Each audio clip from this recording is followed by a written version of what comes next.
I'm sure at some point, all who love to fish have thought about how great it would be as a professional angler.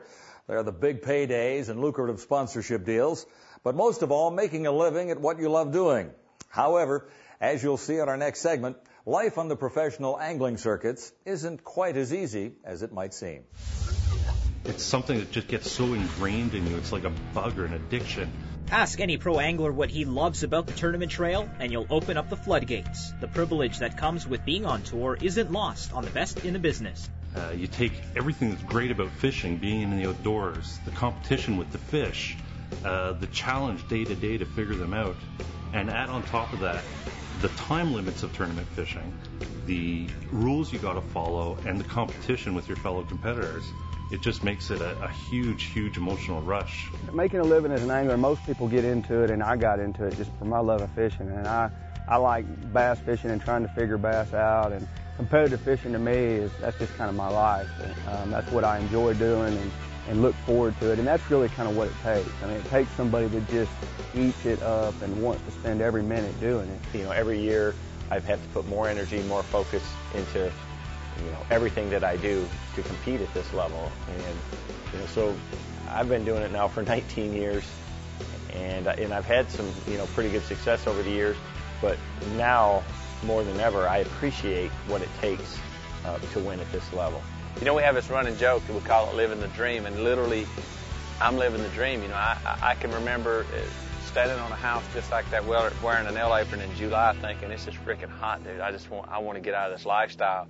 And then I can remember standing on stage holding the Angler of the Year trophy over my head thinking, this is what it's all about. It's a great feeling to be able to wake up every day and not have to put on a costume, and you could go out and do what you love and be yourself. That's the best thing in the world. I think it took a while for people to realize that this was really me, that I'm really passionate about the sport, and I wasn't doing it to try to create hype or make money, but this is what I love to do.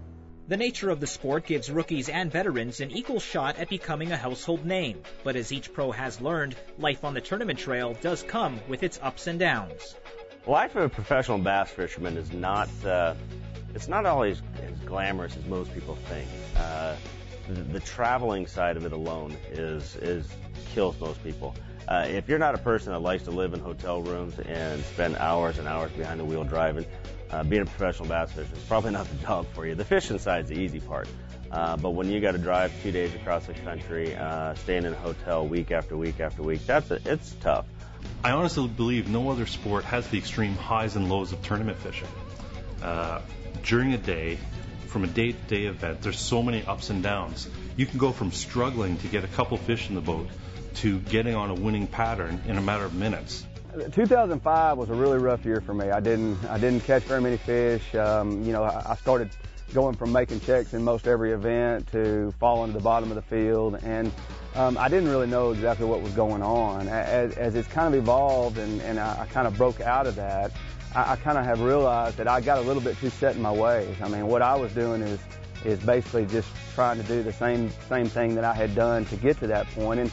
And the youth in the sport and the youth in anything come in and change things up and kind of change the playing field a little bit. And so in today's competitive fishing world, if you're not willing to change and willing to use the internet to your advantage and willing to try to stay up with the new techniques that are out there, I think you just get passed up.